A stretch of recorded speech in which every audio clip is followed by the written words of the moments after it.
Hello, everyone, and welcome to our webinar today. Content is still king or queen. Content as a tool to successfully position yourself as a board director.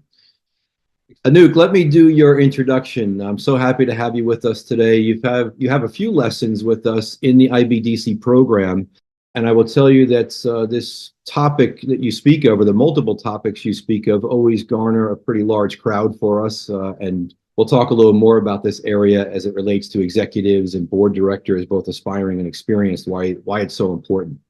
So a quick introduction of Anouk. She is the CEO of Signet, supporting diverse leaders to elevate their online presence.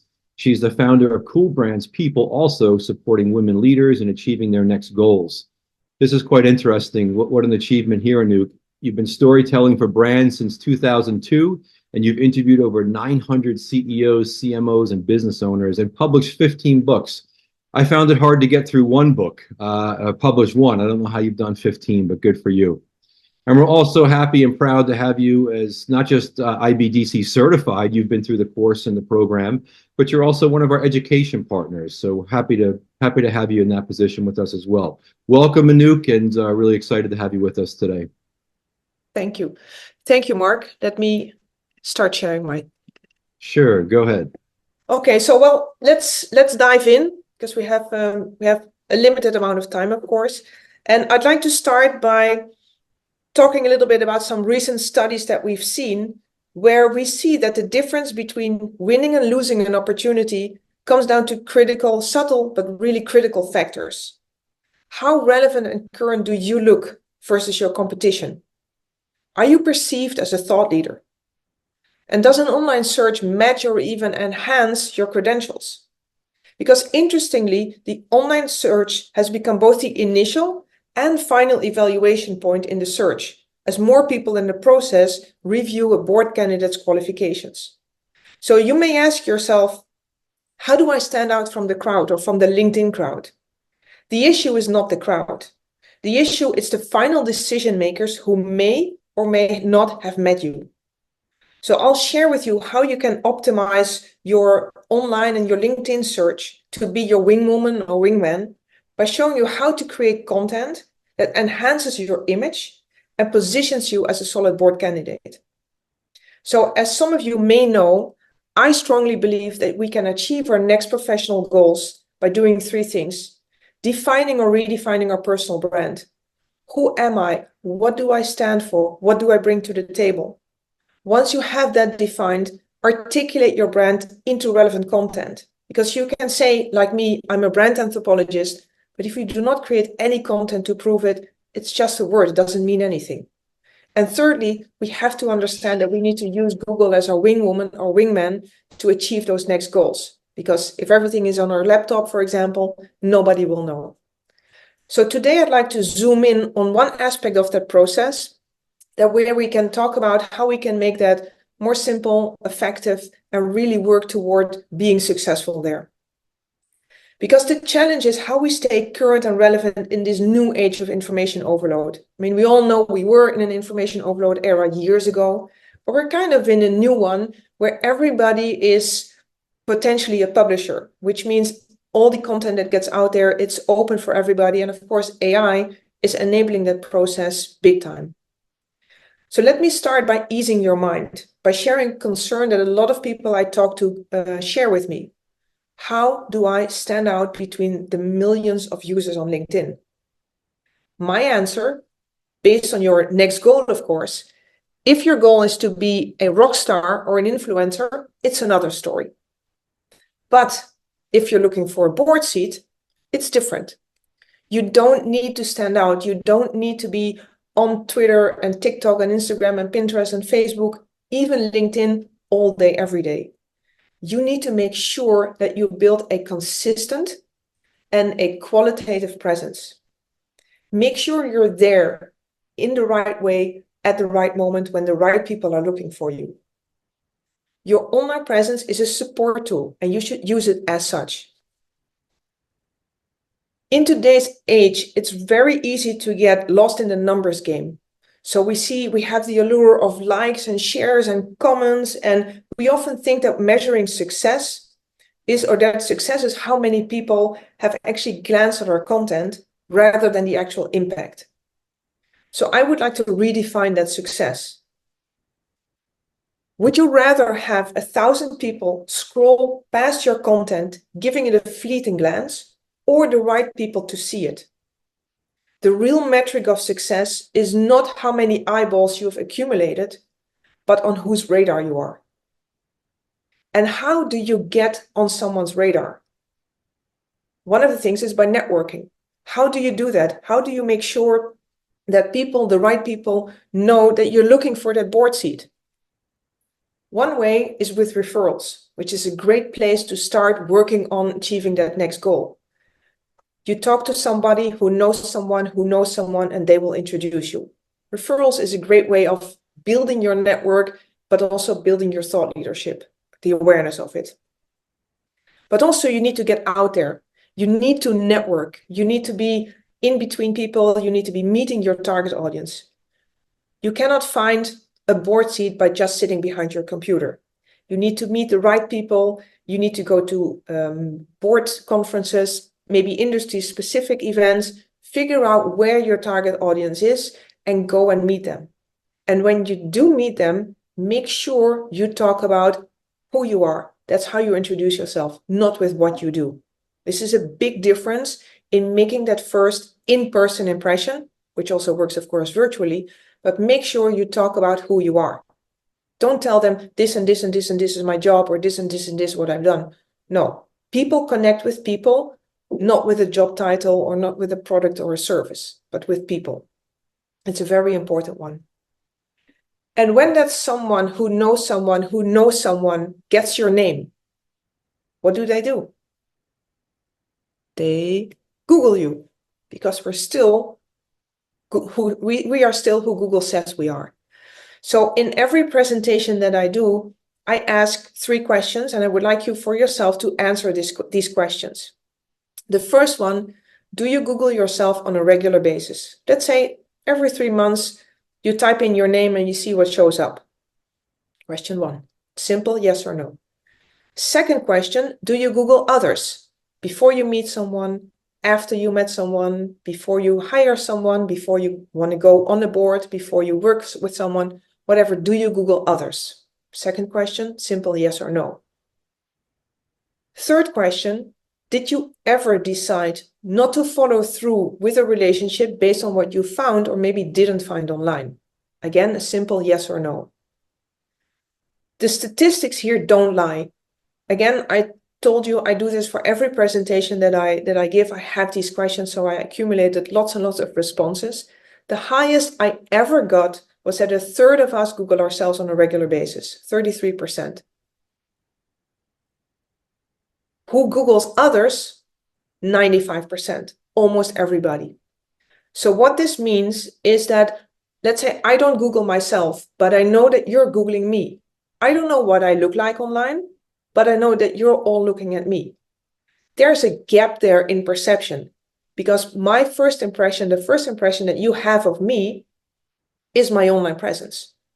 And if I don't know, that's one, and don't take care of that, there's a big gap, and that will lead to the third part, which is that over 50% of people, once or more, have decided not to follow through with a relationship based on what they found online. So the misrepresentation of you online can cost you opportunities. So the question is, are you actively looking, or are you actively working on your online presence? So first assignment going forward, please make sure to Google yourself every 3 months. Even if you don't do anything with the results, at least you're aware. That's step 1. So when you work on your online presence, what do you do? How do you do that? You work on your LinkedIn. What do you do there? Make sure that you have a good profile, and then you hope that people will reach out to you. Good luck. You need to be active. You need to be active on LinkedIn, and I'm not talking about every day and all day, but you need to be active on LinkedIn if you want to find that first or that next board seat.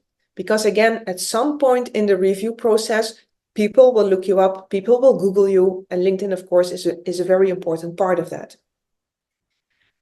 How am I being active? What do I need to do? Well, the best way of being active is by creating and publishing content that supports your subject matter expertise. This can be your take on a topic. It can be a short video snippet. It can be a snippet from a panel that you were on, a video of you speaking, an article on your subject matter expertise. There are so many ways, different, and I'll go in detail, but there's so many ways in which you can create content. This is what you need to get out there, because that's a starting point for a conversation. If I say, hey, I'm Anouk, I'm CEO of Signet, nobody cares. But if I start talking about my subject matter expertise, then the right people will be starting that conversation. Because remember, your online presence is your branding and marketing. You need to do the sales. So it's supporting you. It's not bringing home the deal. It's really about positioning you in the right way. That's how you need to think of your online presence. To give you an example, I worked really hard on creating a strong online reputation for myself. I'm all about online presence and personal branding, and I want to get speaking engagements. Not that speaking engagements brings me direct business, but it creates sales opportunities for me. So I need to make sure that people understand why to connect with me. I need to make sure that my online presence really reflects the thought leadership that I bring. Because if, of course, somebody talks about somebody and somebody tells them my name, they will Google me. They will see my thought leadership, and then they will or will not connect with me. But at least I make sure it's all there for people to find. And this is how it works in a board. So let's say you are already on a board and you're looking for a new board member, and there is a list of 5 potential board candidates. How do you decide who to speak to first? It's the person with the strongest online presence, because they're already on your list. So they're qualified. Their board documents are in order. They all have, let's say, the basic hygiene, the nitty-gritty, that's all there. So what makes them different? How do they stand out? That's by figuring out before you meet them, you check out their online presence. That's, let's say, the only thing you have to get to know them, maybe like them a little bit. So in those first steps, you need to be there. And if this first person really lives up to the expectations created with their online presence, the other 4 may not even get a phone call. So you have to make sure that you stand out between, let's say, your direct competition. Again, not between everybody on the internet, but just between the people that you're competing with at that moment. And that's, of course, and that's the same way when it's the other way. So one is you're looking for a new board member, but it works exactly the same when you're looking for that board seat. It's the same. You're going to be one of those 5 people that they will, or 10 people that they will be looking at and talking to. So you need to make sure you stand out in the right way. Because, and this is maybe the most important slide of this whole webinar, the difference between you getting the seat or the other person may easily be your online presence. I'm going to pause for a second just to let this sink in. The difference between you getting the seat or the other person may be your online presence. So let's say that we all agree on this and we say, okay, we know this, we realize this. What do we do? Where do we start? Well, it's a good place to start by answering some questions. And we start with what's your next goal. And of course, we're all here. Everybody's looking for a board seat so that we have that as a common goal. Think about who's your target audience. Who are you trying to reach? Who needs to know that you are looking for that board seat? Who would benefit most from your content and from your knowledge? So we need to understand that our audience ensures that your message finds its mark. These are the people who can help you achieve that next professional milestone, finding that board seat. So by focusing on them, your message will be niche and clear enough to reach that goal. What do you bring to the table? What are your unique benefit points? What do you bring that others don't? And remember that we have our hard skills, which are very important. We have our expertise and our experience, but it's also very much what do you bring as a person? What do you bring that others don't? What's the reason why we pick you on our board and not, let's say, another person with the exact same or very similar credentials? Where do you stand out? Your personal brand or professional brand, if you prefer, is an essential part of this process. You need to make sure that you have your personal brand defined. Again, what is it that you bring to the table? How do you differentiate yourself? Because this will make you stand out between the others. It will help position you in a very clear way, and it will give others, very important, the right ammunition to talk about you. Because remember, we were talking about networking, knowing someone who knows someone who knows someone. We need to make sure that that third someone understands, very simply put, what it is that you bring to the table. And we cannot say, you should meet Mark because he's such a nice guy. We need to have something more. You should meet Mark because this is what he brings to the table. I am a nice guy, Anouk, by the way. Yes, but everybody knows that already. So we need to get to that next level. So let me share some key differentiators that we work with some of our clients to give you an idea of what that may look like. So one of our clients, she has an experience across industries and disciplines, and she's an advocate for equity through education. Those are the two things that she wants people to know about her. Another client, he's a business leader with financial acumen and an authentic relationship builder. And the third one is a thought leader in digital and technology with a global perspective and cultural understanding. So what we're hearing here are these three people who define themselves partly by their expertise experience and partly by something more, let's say, personal, passion-driven or purpose-driven, if you like. Because the business leader with financial acumen, he's an authentic relationship builder, which says something about his character, about the person that he is. So think about when you are defining yourself to use a combination, let's say, of the expertise, experience, but also the personal aspect. On the positioning statement level, which is actually the highest level where we should elevate you and really talk about who you are independent of what you do, there's also ways of how you can position yourself. So the people we were talking about before with their key differentiators, their positioning statements are, I'm a strategic technologist, I'm an idea creator and positive change maker, and I'm an AI governance expert. So depending on, let's say, how personal you want to go, you can make your positioning statement fit as who you are. So the AI governance expert, that's somebody who's, let's say, maybe less comfortable in sharing, let's say, that real personal side, whereas the idea creator and positive change maker is somebody who really goes out and be that person. All three of these people are on boards or looking for boards. So it's how they position themselves to be different from, hey, I'm a board director, but I also bring these capabilities and this personality to the table. Subject matter expertise, that's really about, okay, what are you the expert in, etc. And how do you define this? How do you define your communication topics? Look at this Venn diagram and try to find the overlap. So if you think about what your passion is, if you think about what your expertise is and what your target audience is interested in, find the overlap, and that's where you can find some of your communication topics.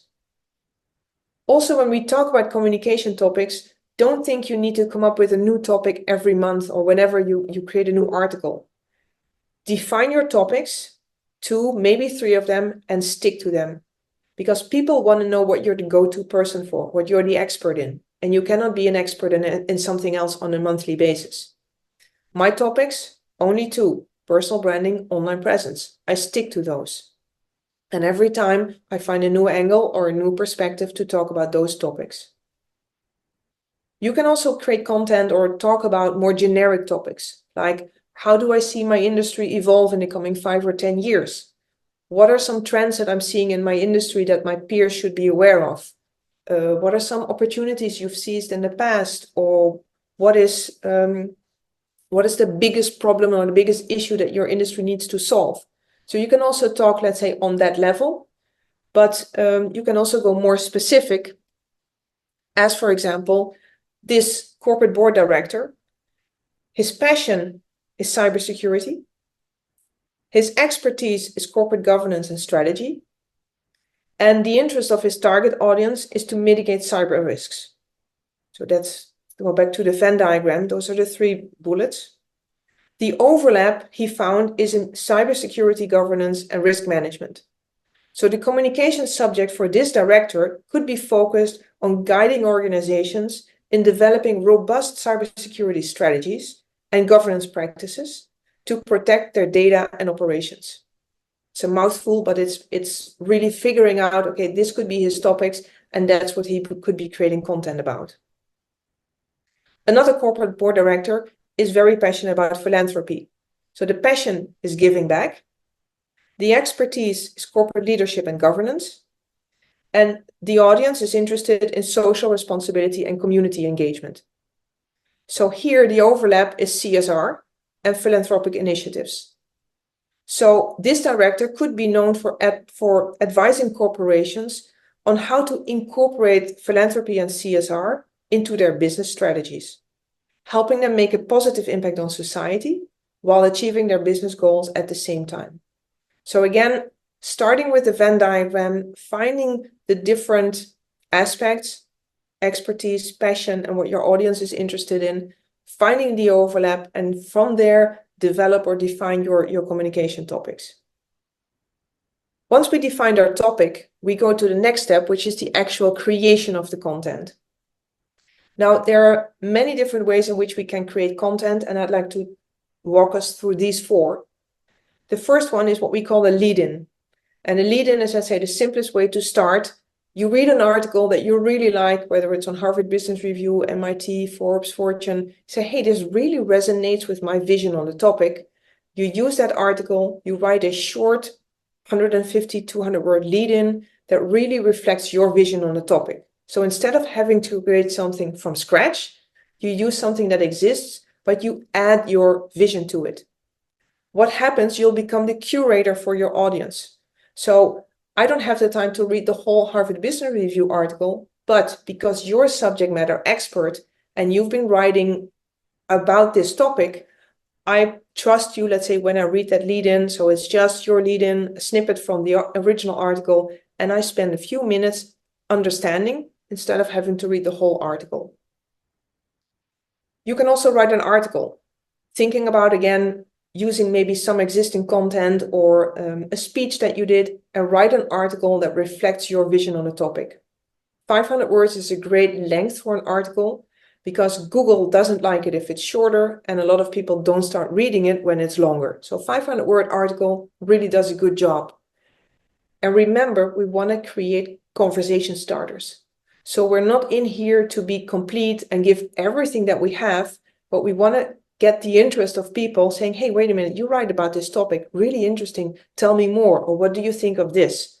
So see this as conversation starters. Co-creation of content, very interesting as well. So if Mark and I want to create an article together and we talk about a topic where we have a common ground, it's great. We have our article, and then of course what happens, we share it both in our networks. So we're sharing exposure into our networks, which is great, can be great for the both of us.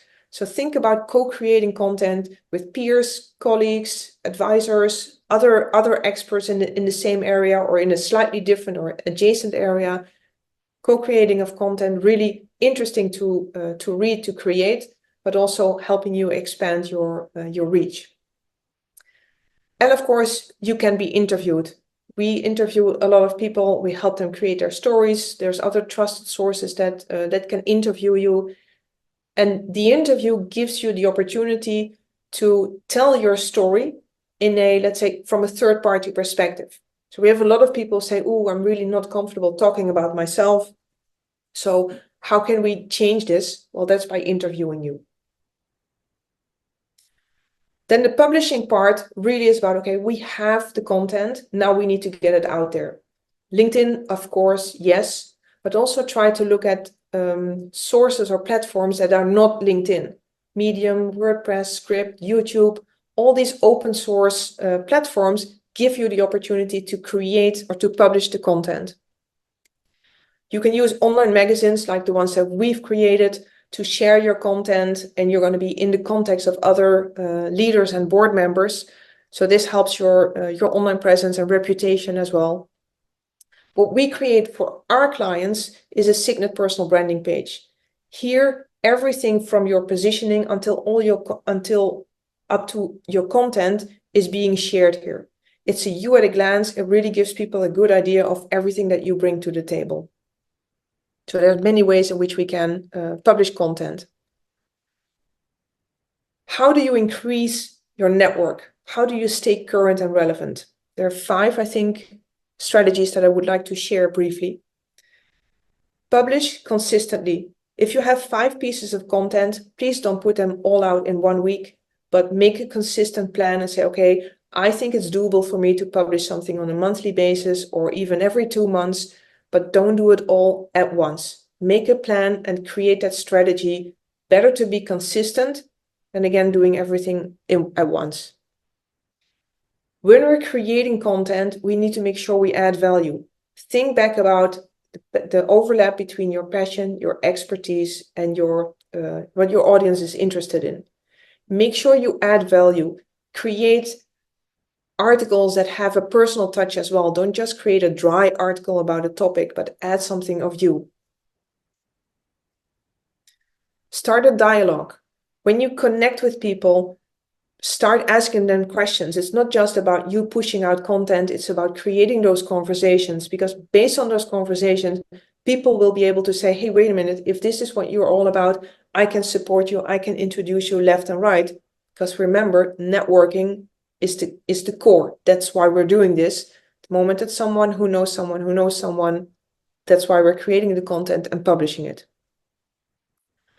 We want to see and hear you. So whenever you create content and you're using a featured article, featured image, make sure it shows you and not something or somebody else. We see there's so much more engagement when we're showing you instead of something. Same when you're on Zoom, not in a webinar, but usually on Zoom, make sure that you're on camera, that you're actively participating. You never know who sees you and who will actually help you get to that next level. If you're invisible, it's very, very difficult. Join a LinkedIn engagement pod. This is something where a group of people, peers, they agree to like, comment, or share each other's content, again, expanding the reach. Let's say we set up here, everybody who's attending today, we set up a LinkedIn engagement pod, and whenever one of us publishes something, we agree to at least like, maybe comment or share. So we will be in each other's networks and creating opportunities for each other. Last part is you need to engage and interact. And again, even if you have 15 minutes a week to work on LinkedIn, these are some of the things that you should do or can do. Again, the more time you have, the better, but we all know that you're busy with the current job, boards, families, etc., etc. So make sure that the time that you spend it wisely and intentionally. Whenever you're posting on LinkedIn, name tag somebody in the comment and ask them for feedback. Do not just post something, but think about, hey, I really would like this person to see my content. So add them, tag them in a comment. Same story when somebody comments on your post. Same idea, react to the comment, name tag the person, and start or continue that conversation. You can be selective here. It may not sound very nice, but if there's a person who's, let's say, not really relevant for you getting to your next goal, you may not engage that much. Again, if you only have a limited amount of time, be very intentional about who you connect with and maybe who you don't. Find new people, find sitting CEOs, board members, again, going back to thinking about your target audience. Look at your LinkedIn, who am I still missing, and start connecting with these people. And do not just bluntly reach out and connect, but look them up, see what they're all about, see what they're talking about, react on their post, and name tag them in that response again. And like that, start a conversation and then connect with the people. So it's really about creating meaningful connections, not as many as you can. LinkedIn groups, some people say LinkedIn groups are of the past. I don't know, I think they can work, but again, you need to be intentional. Find LinkedIn groups that either have as members your target audience, or they talk about your subject matter. Go in, find interesting people, start the conversation, react to their post, etc. It's the same drill, but in groups. And last but not least, see if you can connect with people that you've known before, whether it's alumni, previous colleagues, whoever it is. They may be on boards today, they may not, and they probably don't know that you're looking for a board seat. So reconnect with these people and engage with them with content. Hey, there's an article that I wrote about modern board dynamics, whatever the topic is, take a look and what do you think?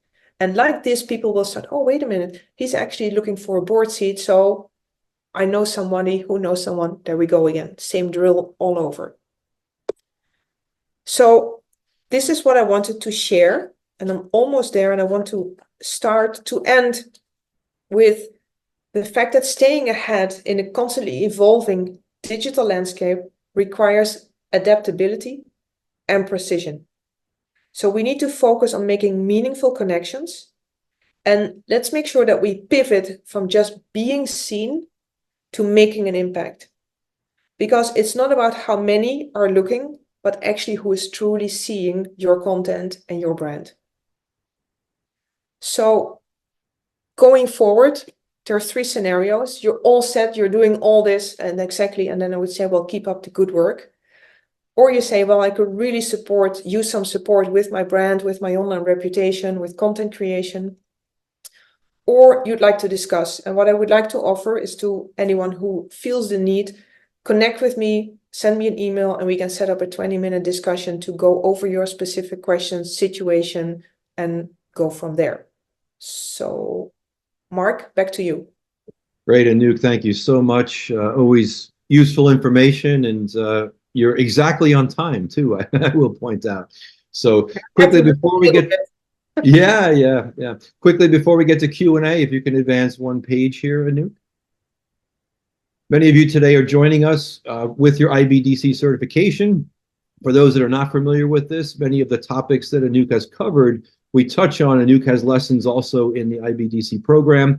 I welcome you to check this out, get yourself certified. In addition to having content and sharing of information, the certification component is also weighing heavily in decisions. I, for one, can tell you that I see this on a monthly basis right now when we have candidates, say the top 3 candidates.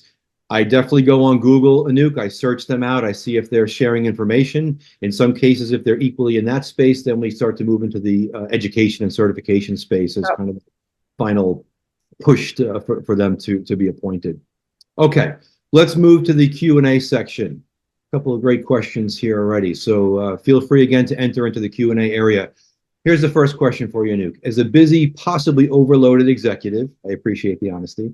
I already know I cannot commit to a heavy content publishing or expertise sharing calendar. So commenting and reposting of existing content is likely my only option. Will my lack of unique and signature content hurt me? I think the short answer is yes. And long answer is probably yes too. It's just something that we're seeing that becomes so important to really own your voice, to have your voice. People really want to know what you stand for and what it is that you bring to the table. So maybe instead of saying, well, I don't have the time, see if you can work with somebody, can be us, can be somebody else, to help you create that content. Even if it's, let's say, only once every quarter. I mean, we work with people who publish something on a monthly basis, but we also have people who are publishing on every 2 months or even every 3 months because, like you, they're really, really busy. But starting to create that and also getting into the habit of thinking about, because it's not just that online presence and not just publishing online, it will also help you in, let's say, real life conversations that you have, because you're becoming more and more structured in your thinking about what it is that you bring to the table and explaining, say, your subject matter expertise as well. Right. Okay, here's an interesting question. And I'm assuming this question is coming to us from China. You seem to put a lot of emphasis on LinkedIn, but in China where I live, I guess you pronounce this Mai, is a heavily used professional platform. Do you recommend I also equally utilize LinkedIn? That depends on where you're looking for a board seat. So if you're looking for a board seat outside of China, then I think you should definitely use LinkedIn. And if my is let's say the LinkedIn that's being used in China also by executive search professionals, then I would focus my attention there. Mm-hmm. I guess an add-on from my viewpoint on this is that it sounds like from what you're proposing is to actually leverage multiple platforms and mediums basically to get your voice and your name out there and your picture out there for that matter as well. So is it safe to say that not focusing on one single platform, but as I think your diagram showed, you're actually leveraging all these different areas when possible? Yeah, for sure. Because what you want is, I mean, LinkedIn or My or Xing in Germany, I mean, these are really important networks, but that's just one part. And it's just, let's say, one hit of your 10 results on your Google search. So we always say, yes, LinkedIn is important for engaging, or My for engaging and interacting, but you need to take care of the online presence and say beyond that platform as well. Mm-hmm. Yeah. And again, I know that in China it's different and there's different platforms, but the thinking is the same. Mm-hmm. Great. Thank you. Okay, next question. It was mentioned to write notes to reconnect and revive relationships. For most, I think this is the easy part. However, keeping the revived relationship is the hard part. Any suggestions on how to do this successfully? I think that's a very broad question, but I too am very careful if I reach out to somebody that I haven't spoken to in a while, that I want to make sure it's not just the one-hit wonder approach to it and then you disappear again for years. Yeah. Well, I think, and that's the good thing of LinkedIn. So the moment that you reconnect with somebody that you've known years ago and it's via LinkedIn, and you have, let's say, that regular activity of publishing on LinkedIn, that's how, let's say, you stay updated and you stay connected. So the first reconnection moment is, hey, we haven't spoken to each other in 20 years. We were at the same university or the same, whatever it is. So reconnect. And then reconnect with content. And then once you are back in that conversation, and the moment you send out a new article or you publish a new article, then that person will start seeing you as well again. So I think that's the easy part. It's much easier, let's say, than sending an email to every individual. It's when you keep up, let's say, that activity on LinkedIn, then in principle, your whole network, they won't, but your whole network can see, let's say, what you're busy with. Great, thank you. Here's an interesting question. If you would like to modify what Google shows on your online search, how do you do it? Your reputation, fixing your reputation, I guess that's about. Yeah. Well, the first thing is, if you see negative things or things that you really don't like, please don't click on it, because the moment you click on a result, Google thinks, oh, this is really interesting content, so they push it up. So stop clicking on stuff you don't like. Then the second thing is there are agencies or companies who can help you commit digital suicide, making sure that everything goes away. I don't think that's a great solution. It's possible, but it's difficult. But what we say is, just by creating new content and using those other platforms, you will push down other content. So for example, and I'm not talking about using social media all day, every day, but if you have a Twitter account, an Instagram account, a Facebook account, maybe from years ago, they usually show up on the first page of Google. So if you have those accounts, you can easily update them, make sure that they are focused toward your board search. So because they will populate part of your first page. And then, of course, publishing on Medium, WordPress, YouTube, using those other open source platforms to publish your content, that will give you more hits on the first page and organically push down some of the things you don't like. I see. And I'm glad you touched on both sides, because there is the negative side, which is if you have information you don't want to be higher up on the list. But also if you are rebranding yourself, in the case of what you're describing right now, we have many people in the program that are aspiring directors, and they want the more recent materials that are showcasing them as a viable board candidate to show up towards the top. So I appreciate you talking about that side as well. Yeah, for sure. It's always about generating new hits or creating new content and showing that. And don't forget, when you publish articles outside of LinkedIn, make sure that you use interesting titles, because they start showing up as well. And a lot of people just do title scanning. So I'm not going to go in depth, but I'm just going to look, hey, what is Mark all about? This and this and this. Oh, great. I get a really good first impression. And that helps me make my decision if I want to connect with you or not. Mm-hmm. This next question says, this question may be for Mark. In the IBDC course, I learned how to properly package myself with the major plus 3 minors concept. Yes. When it comes to sharing of content, I plan on writing articles correlating to these areas. Is this a good strategy? So what I'll do, if you don't mind, Anouk, I can answer this and maybe mix in where you mentioned about the passion, the expertise, and the audience interest, as you talked about kind of finding that sweet spot in the Venn diagram. I don't think it's any different. In fact, it feeds directly into what we're talking about. I know for me, I typically focus on articles that relate back to my minors. For those of you that have not been through the program, the minors correlate to common board committee expertise areas. So for me, governance and strategy, I have a very broad realm of things I can write about that fit back into those areas, but I always try to link them back into board-related aspects of those articles. But I think your example, Anouk, of that diagram showing passion, expertise, and the audience, the target audience, is a great way to look at that. And absolutely yes, to answer this question, I try to always make it about what I want to be known for. Even back to that question of the search, I want that to be the main search things that come up that relate back to board directorship on those particular topic areas. Anything to add to that, Anouk? No, I think the minors is a great way to start. And it's like you say, okay, so for example, it's if you would be on a cyber or an audit, let's say it would be audit, so then your expertise is finance. Make sure that there is always, let's say, a personal touch in there.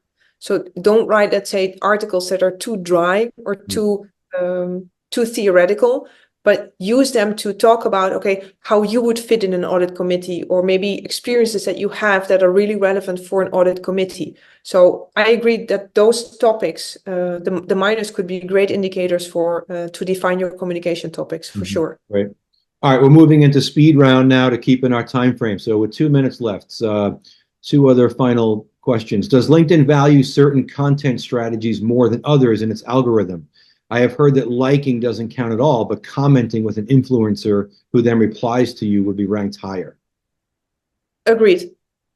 If we're talking about speed, yes. Okay. Liking commenting is better, and sharing is good too. The only thing you have with when you share, if I share an article that you wrote, for example, then I will get the likes, the next likes and comments. They will be, let's say, on my account.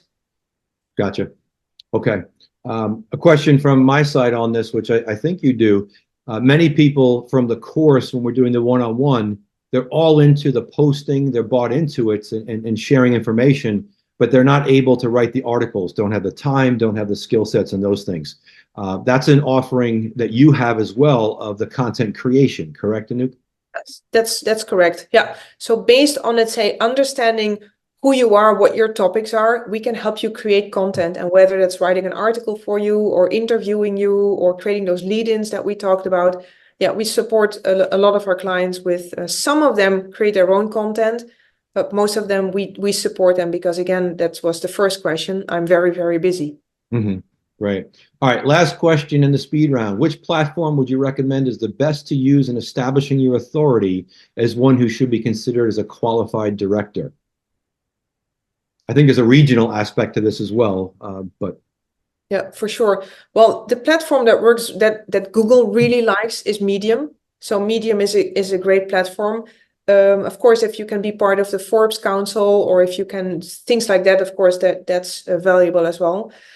I don't think the platform is that important. Although I would say if you're looking for boards, don't bother with TikTok and Instagram and let's say those kinds of social media, but really focus on platforms like Medium, where it's a higher level network, but it's mostly the content and the quality of the content. I think that's the most important, more important than the platform.